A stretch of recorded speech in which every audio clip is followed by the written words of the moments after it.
What's up, podcasters? Welcome back to another episode of Branding Banter, your promo podcast where you can get all the nerdy news you need to know about. My name is Jeff Franklin, National Accounts Manager with Headwear USA. And I'm Meg Erber, Director of Sales over at Performa. Sarah Goshgarian Unruh, National Sales Manager at Stalls. Sarah, why are you in the laundry closet today? I know it does look like that, right? It is It a does. stack of t-shirts behind me that's over here. All right. But So where in the world is Sarah today? I'm at home, but my home is not put together yet. And so it feels like an echoing cave is what it feels like I'm in right now. So this is the new home? This is the new home. Awesome. This is Are you sore from the I move? am okay. We're doing okay now. Like I feel like I've recovered. All right. I So, hate but the Amazon guys and the Crate and Barrel and West Elm people, like all the deliveries, like it's ridiculous of the number of boxes that we have coming. So our neighbors probably hate us, but welcome to the neighborhood. Welcome. Meg Erber, how are you doing? Doing all right? I'm doing fantastic. I'm actually up in Maine. So I'm very happy. Yep. Very cool. How about you, Jeff? Is this the last time of the season for you guys, or how long do you Great travel question. during the cold? So Addie actually had a week off of school for Thanksgiving, so we extended her Thanksgiving break, and she's got 2 weeks. So we're going to be up here for 2 weeks in November, and then we're coming up the day after Christmas until ASI Orlando. We're going to go like skiing and snowmobiling and all the things. We're going to do all the winter things this year. I love it. Me too. Awesome. Yeah. So sorry, Jeff. Now, how are you? Oh, all good. I'm doing all right. I think Tony Lametti and I were talking about having to hijack your place up there so we can go hunt a moose. I know. We'll see how that works. Just before I close it up every year, because after we close it up, it's just too much work. Open it back up. I'll find out when moose hunting season in Maine is. You have to get on the lottery. It's like a lottery. Is it? Everything. Yeah. Everything's a lottery. Yeah. You know, you live in a place called Moosehead Lake, and you got to get on a lottery to hunt a moose. Got to get on the lottery to go get a moose. I'm doing all right. How about them Steelers beating the Ravens? We're 8-2 now. You know, loving it. It's a good season for you guys. I'm thankful for a good season. I mean, look, I thought this was going to be a crapshoot this year, with all the quarterback drama at the beginning of the season. But, in interest of not losing half the audience on my sports talk, we'll move on. So, yes, I said I'm thankful for the Steelers, among a lot of other things. And this is a Thanksgiving episode. So happy Thanksgiving to everybody out there. It's coming up in 6 days, if you can believe it. But we want to talk about sort of something a little bit different this year, as far as like a give back or a giving back or an in-kind gesture or something like that. So, Meg, do you want to kick us off? Sure. I guess that was my idea. I know we planned this a while ago, and our lives always get a little busy, but a big part of what drives me is the opportunity and the ability to give back. Being in this promotional product industry, I've always found myself, and I'm like, oh man, we have that, and it's like it's like scattered all in my basement. We have all this extra, and it's always like people could use this stuff. So I always try to find like a second life or repurposement for the promo products, but that kind of what fueled this all. And I'm part of the Promo Cares board, and we're always doing something with giving back. So I brought this idea up. I was like, why don't we do something within our own communities and kind of do something a little bit different each, and then talk about it, and not to brag by any means. This is really just for inspiration. We want to inspire other people to give back to their communities, or just even if it's volunteering and time. Like, time is so valuable, and if you can do that to your community, it's just making you better, your family better, your neighbors better. So what we did this year, I had an opportunity to do something in New Jersey. Or up in Moosehead, and where I live in Moosehead actually is one of the poorest counties in all of Maine. I know I'm on a 501c3 board up here, and we donate money every year to the Partnership Food Bank in Greenville. And so, it's easy to donate money, but it's really just faceless, touchless. It can be fulfilling, but for me, I like to just get involved as much as possible. And I know with time, the most I could do is just maybe collect food and donations. So I did reach out and see what they needed. And then Addie and I put a box together, and we took a picture and we put it in the local Facebook groups, and we asked the community to help us fill our box so that we could make the donation to the, hold on, I always keep forgetting it. It is the Partnership Food Pantry in Greenville. They're only open a couple days of each month, so it was really hard to kind of tag them and get a hold of them, but they open to the public on the first and the third Mondays of each month from 11 to 12. And they are open to anyone with unmet nutritional needs. So we have a box that we've been filling, and we're going to drop it off, I think next week, so they can have them in time for Thanksgiving.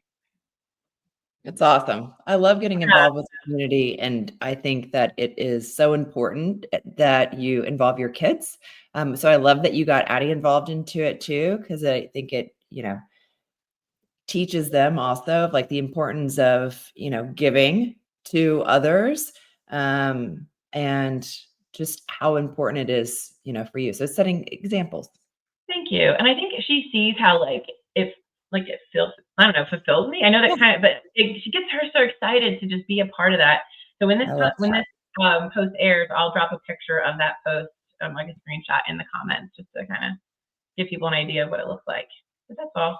So I think that is a really important thing to sort of teach our kids, because I don't know about you guys, but my kids are growing up with way more stuff than I did as a kid. And so trying to teach them like how not to be spoiled little brats is extremely important. Like I'm glad that they don't really want for anything, but at the same time, like I think the way that I was raised or brought up, not having so much stuff, I think part of that is why I am how I am. So without them necessarily having to completely experience that, I think that's probably the best way to sort of get them around, or to get that perspective. So I agree. Getting the kids involved is huge. Yeah, it's awesome. That's similar to what it is that I'm doing on our side, is that Harper's birthday is well, last year it fell on Thanksgiving Day, but it's on Saturday. And so with her birthday, to your point, Jeff, of like, she doesn't want for anything, like she's the youngest of 5 kiddos, and they all spoil her and we spoil her. And so everybody, like, she doesn't have to want for anything. Right. And so for a birthday party, I asked for people to bring books. And so those books, then we're going to donate to. And so all of my kids will be here, so it's great. So we're all going to go drop them off together. There's an organization in Austin called Book Spring. So this is their 50th year anniversary. And so we're going to go donate children's books to this organization. And so where they accept gently used books, these will be probably new books that they get. But Harper has so many books. And so this is, I think it's twofold, right? It's like giving like the gift for reading. I think literacy is really important for children and youth, and they don't also have access. Then for my kids to be able to see, I think I've done different things like this in different points of times in their lives. And my kids always ask, like, why do we do this? And so it's a learning lesson, right? Like to talk to them about why it's important to do books, why it's important to give to the community, and so, but I love it. To your point, it's a good lesson for the kids to learn. Yeah, that's so awesome. I used to love reading when I was little. Like I used to go to the library and check out every single Nancy Drew book. And it's a shame there's not a lot of libraries anymore. So the fact that you're donating them and they have this place where children can get the books, I just love that. That's so cute. Yeah. And the library too was a place, but to your point, like I don't remember the last time I went to the library. So, but I know like in our community too, we have one of those little boxes where like you can grab a book, borrow a book, whatever. But I know my daughter, my oldest, so range of children, she teaches in a Title I school. And so a lot of those kids may not get to experience a Christmas. And so for there to be new books that then that could be possibly used for them, to me, it's a way that, you can give back. I always think about that feeling in school when you got that scholastic like sheet with all the books that were coming, like of how exciting it was to be able to get a new book. So I think there's this nostalgia around of having a book that's something of your own that you can walk around with. So there's a lot of feelings attached to it. That's fresh in my head because my kids bring those stinking things home like several times throughout the year, and Yeah. it's murder on the pocketbook, man. Because they're like, It is "How much this so one? How much expensive. this one?" Yeah, but it's awesome though. So, and if it encourages them to read, I'm happy to do it. Yeah. No. What are you So doing, me Sarah? personally, my church has been doing for the last couple months now doing a help the homeless food drive, and so we're making donations there for food donations, and I'm gonna see how to maybe get more involved personally as well. Like as people come in, because I don't know a ton about the program. Like if it's something that they're open to come in at any point in time, or if there's certain times that they have to come to get the food, but I'm gonna see about maybe getting more involved there as well on like the actual giving. I've been there one time where I've seen somebody come in after a church service and ask for food, and Mm. uh, to be able to like go back into the kitchen area of the church and grab that food and see them get that is just it's hits home, because it's been a very long time in my life since I've kind of gone hungry. So to see somebody that is very much in need be able to get that, it's very fulfilling. Yeah. Mm. Well, it kind of brings us like segues about things that we're thankful for that we have in our lives now. Like we're very fortunate that we can provide for our families and put a roof Yeah. over our head and provide beyond the basic necessities that maybe we only grew up with. And I will say I'm just so thankful for it's been a crazy year, I will say. I mean, there's been so much happening. We talked about it pre-show. Um, I guess I'll kick off this part about just some of the things that I'm thankful for. First and foremost, like my family has been so supportive this year. New role, so a lot more demanding, and they've been very supportive of picking up the pieces when I'm not around. So just so thankful for them. With that being said, also super thankful for this new role at Performa and this leadership position. It allows me to have a bigger ripple effect in the industry and within my own community and with the network that I work with. Um, with that being said, the promo cares stuff is just beyond fulfilling, and I do want to just say thank you really quickly. Like Kit has always been a big partner, but I'm so thankful this year. St. Regis, just as a quick shout out, they decided to partner with Promo Cares for Water for Good. They are donating 1% of total sales in 2025 to the Water for Good campaign in 2026. Like Nice. I did cry, and then I screenshot it and sent it to promo care, like our group chat, and I just like they did do food bank stuff every year, but they really wanted to switch it up and do something that was more within the industry. So it all does come full circle, and it means more to the people in this industry. And they were just so excited, and we're so excited. So that's going to be a huge partnership that I am so thankful for. And the last two things, sorry, super thankful for being nominated for that Stevie Award. That was exciting. And then I have these speaking engagements coming up.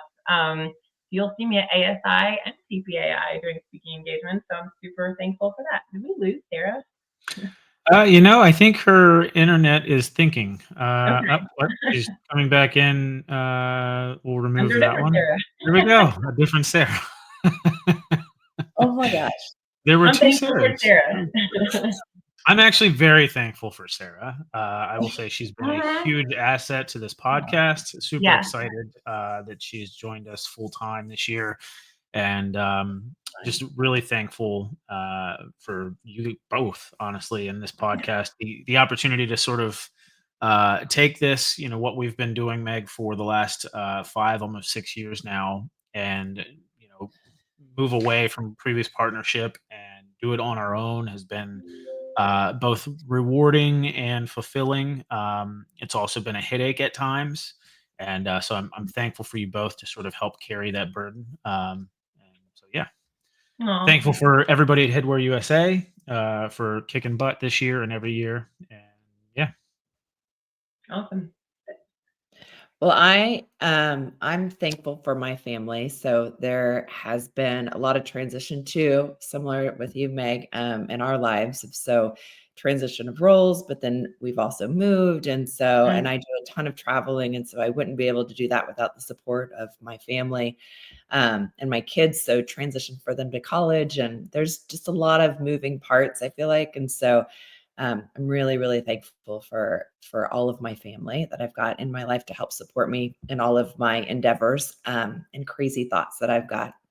And then friends. So friends that are not within the industry, and then friends that are in the industry. And so I, rely a lot. I think as I get older, like I really have this appreciation for people who I keep close within my life. And it becomes like this sacred bubble. So there's a lot of women in the organization, from PPAI and ASI and just in general in the industry that are really supportive. And then I lean into a lot of those women a lot. Not that I don't love the men, Jeff, sorry.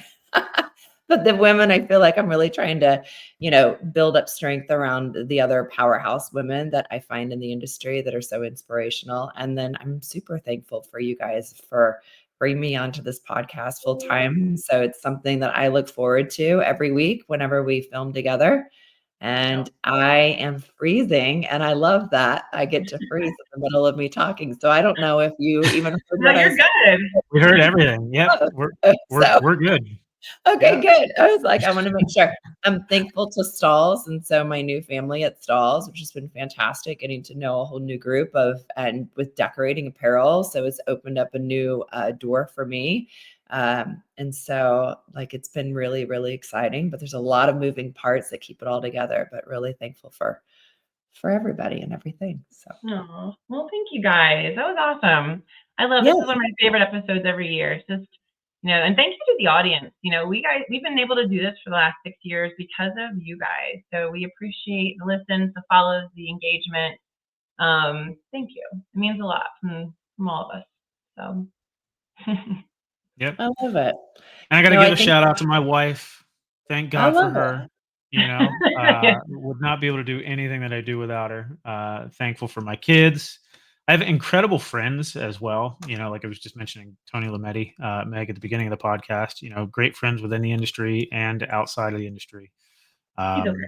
Thankful for a lot of new journeys this year and a lot to look forward to in the coming years. So, yeah, it's a lot to be thankful for this year, and super excited to be eating some really delicious food here in a few days.